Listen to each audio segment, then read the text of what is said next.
Halo, Assalamualaikum warahmatullahi wabarakatuh. Selamat pagi. Ketemu lagi dengan saya di mata kuliah kewarganegaraan pada pertemuan yang ke-16, yaitu ketahanan nasional. Sebelumnya kita sudah belajar tentang wawasan Nusantara. Semoga kalian sudah mempelajarinya ya, dan sudah paham apa yang sudah kita bicarakan sebelumnya. Oke, sebelum kita memulai perkuliahan kita hari ini, saya doakan semoga kalian selalu dalam keadaan sehat dan tetap semangat. Baiklah adik-adik, kita mulai dari definisi ketahanan nasional. Ketahanan nasional berasal dari dua kata, yaitu tahan dan nasional.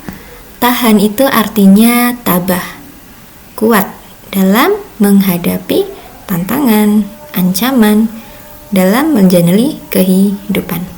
Sedangkan nasional berasal dari kata nation yang artinya bangsa. Jadi, ketahanan nasional dapat diartikan sebagai kemampuan suatu bangsa untuk mempertahankan persatuan dan kesatuan, memperkuat daya dukung kehidupan, menghadapi segala bentuk ancaman demi mencapai kesejahteraan bangsa. Selanjutnya kita akan melihat bagaimana konsepsi ketahanan nasional. Kelangsungan bangsa dan negara ditentukan bagaimana kekuatan nasional ini mampu menghadapi setiap ancaman, baik dari dalam maupun dari luar negeri, baik berupa ancaman militer maupun non-militer. Nah, kekuatan nasional ini sifatnya bisa statis atau stabil tetap ya, ataupun dinamis.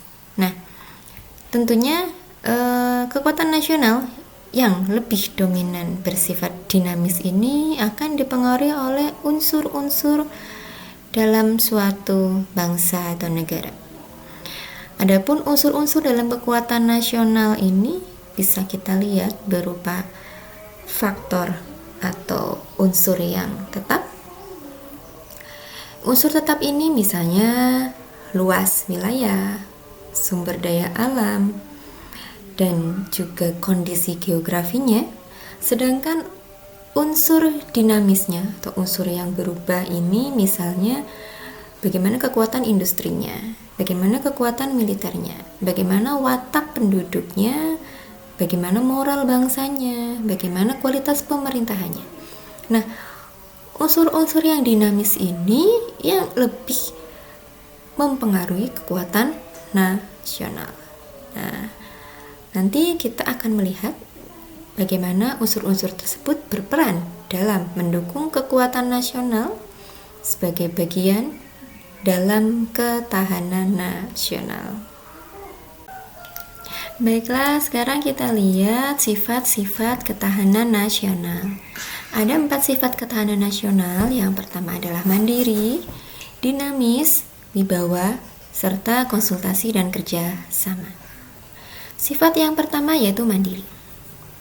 Ketahanan nasional akan menciptakan suatu kemandirian. Mandiri dalam hal ini misalnya bisa kita lihat dalam ketahanan ekonomi. Ketika suatu negara mempunyai ketahanan ekonomi yang bagus, artinya negara tersebut mandiri secara ekonomi, tetapi bukan berarti tidak membutuhkan kerjasama dengan bangsa lain. Kemudian ketahanan nasional itu sifatnya dinamis. Artinya apa? Ketahanan nasional itu bisa meningkat, bisa menurun, tergantung bagaimana pengelolaan kondisi dari unsur-unsur yang mempengaruhi kekuatan nasional sebagai bagian dari ketahanan nasional. Kemudian yang ketiga, ketahanan nasional ini akan menciptakan suatu kewibawaan dari suatu bangsa. Dan yang terakhir, ketahanan nasional ini juga membutuhkan konsultasi dan kerjasama yang baik dari setiap unsur yang ada dari suatu bangsa, setiap komponennya, kemudian setiap pelaku, pemerintah, masyarakat, dan lain sebagainya perlu bekerja sama dalam rangka menciptakan suatu ketahanan nasional. Nah, Wajah ketahanan nasional itu sebenarnya ada 3 ya. Yang pertama yaitu ketahanan nasional sebagai kondisi, kemudian ketahanan nasional sebagai konsepsi, dan yang ketiga ketahanan nasional sebagai strategi. Ketahanan nasional sebagai kondisi artinya sesuai dengan konsep ketahanan nasional pada umumnya. Sedangkan ketahanan nasional sebagai konsepsi berisi pengaturan, penyelenggaraan, keamanan, dan kesejahteraan dalam kehidupan nasional. Dan yang terakhir, ketahanan nasional sebagai strategi, artinya ketahanan nasional sebagai metode dalam memecahkan suatu masalah yang bersifat komprehensif. Nah, 3 wajah ketahanan nasional ini menggunakan ajaran Astragatra. Oke, baiklah. Sekarang kita lihat wajah ketahanan nasional menurut Basri tahun 2002. Wajah ketahanan nasional sebagai doktrin, artinya ketahanan nasional digunakan sebagai pedoman dalam menentukan kebijakan. Sedangkan wajah ketahanan nasional sebagai suatu kondisi, ketahanan nasional ini dirumuskan sebagai kondisi yang dinamis, kondisi yang selalu berubah. Dan yang terakhir, wajah ketahanan nasional sebagai suatu strategi, artinya ketahanan nasional ini meliputi segala aspek untuk menanggulangi segala bentuk ancaman terhadap bangsa. Nah, sekarang kita lihat bagaimana ketahanan nasional dari pandangan Lembaga Ketahanan Nasional. Lembaga Ketahanan Nasional atau Lemhanas merumuskan ketahanan nasional dalam konsep Astragatra.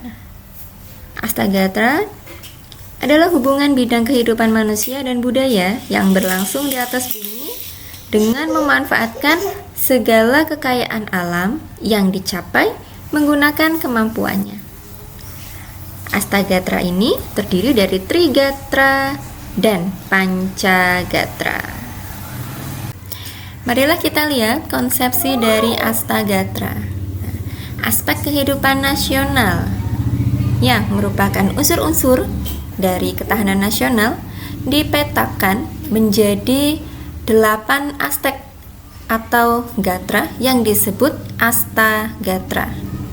Astagatra ini terdiri dari Trigatra yang kemudian ditambah atau dikembangkan juga dengan Pancagatra. Trigatra ini merupakan aspek alamiah dari suatu bangsa yang terdiri dari geografi, sumber daya alam, dan kependudukan atau demografi. Sedangkan Pancagatra ini berupa aspek sosial yang terdiri dari ideologi, politik, ekonomi, sosial budaya, dan hankam atau yang sering dikenal disingkat sebagai Ipolek Sosbud Hankam. Baiklah, kita lanjutkan kembali ya. Berdasarkan aspek-aspeknya, dimensi dalam ketahanan nasional dapat dibedakan atau terdiri dari ketahanan sosial, ketahanan budaya, ketahanan politik, ketahanan ekonomi, dan ketahanan ideologi. Mari kita lihat satu persatu dimensi pada setiap aspek ketahanan nasional tersebut. Dimensi ketahanan nasional yang pertama yaitu ketahanan ideologi. Adalah kondisi mental bangsa Indonesia yang berlandaskan keyakinan terhadap ideologi Pancasila yang mampu memelihara persatuan bangsa serta menangkal ideologi asing yang tidak sesuai dengan bangsa Indonesia. Nah, kita sebagai generasi penerus bangsa harus yakin betul bahwa Pancasila merupakan satu-satunya ideologi yang tepat bagi bangsa kita. Dimensi ketahanan nasional yang selanjutnya yaitu ada ketahanan politik. Ketahanan politik ini adalah Kondisi kehidupan politik bangsa yang berlandaskan Pancasila dan UUD 1945 yang diharapkan mampu memelihara sistem politik yang dinamis. Selanjutnya adalah ketahanan ekonomi. Ketahanan ekonomi menunjukkan suatu kondisi kehidupan perekonomian bangsa berdasarkan demokrasi ekonomi yang sehat dan dinamis serta kemandirian mewujudkan ekonomi nasional. Dimensi ketahanan nasional yang keempat yaitu ketahanan sosial budaya.